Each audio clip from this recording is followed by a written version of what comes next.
Hi, this is Tommy here from the Pain and Performance Clinic based in Fonthill in Dublin.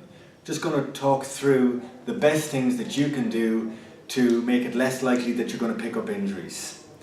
It's hard to say you're never ever going to get an injury, but if you incorporate the following points into your training and into your lifestyle, you're reducing the likelihood of getting injured. The first and most important thing is your acute to chronic workload ratio.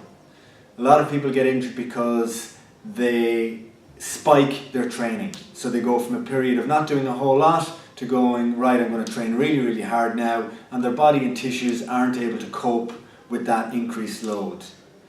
The flip side of that is, if your chronic training load is too high, you can also pick up injuries.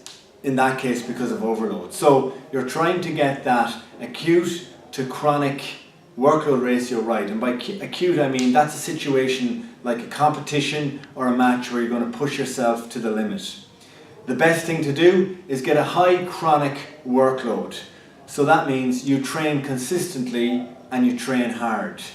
Then coming towards a period where you're going to have an acute workload, whether that's a match or a race or competition, before that you might reduce your workload that little bit so that you're able to spike for that acute session. Getting that balance right is something you're going to have to learn as you go along. But in general, regular and consistent training, whether that's on pitch training, running and strength training, doing that consistently is going to help you reduce your load. Second point is to help prevent injuries is to strength train. So there's a lot of talk about other things like flexibility work, stretching, foam rolling. None of those things are bad for you, but you'll have to do an awful lot of them to get a little bit of benefit.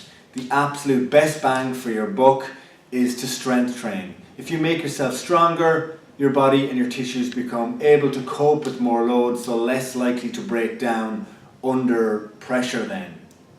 This also has the benefit of improving your performance. So biggest bang for your buck is to strength train.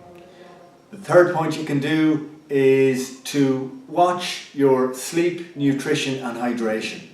There are a lot of fancy recovery products out there. Cryotherapy chambers, ice baths, compression suits, foam rolling, going for massages. And it's not that none of those things work, but they're going to be quite short term. The best things that you can do are the natural things like get quality sleep. Several studies have shown that the more sleep you get, the more you're able to cope with the training load. If you don't get that sleep, your tissues aren't able to cope with what you're asking them to do, and then you're more likely to feel those aches and pains, usually in the areas where you have previous injuries.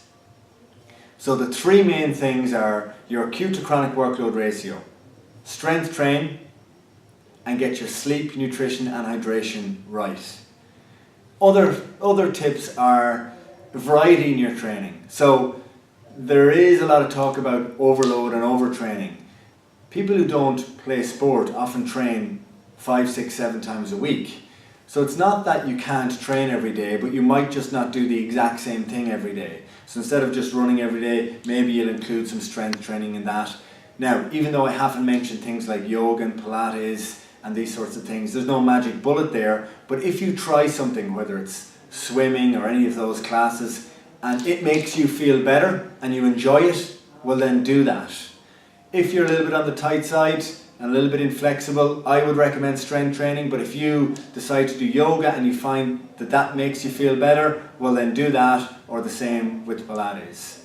Final point would be to get a good team, a good support team. So that would be a therapist and a strength coach. These are people that you're going to have to trust, that you know they're not just trying to take your money, they have your best interests at heart, they know what you need to be able to do, and they're progressive themselves. And it's an atmosphere where you're able to ask them questions. So I hope that helps.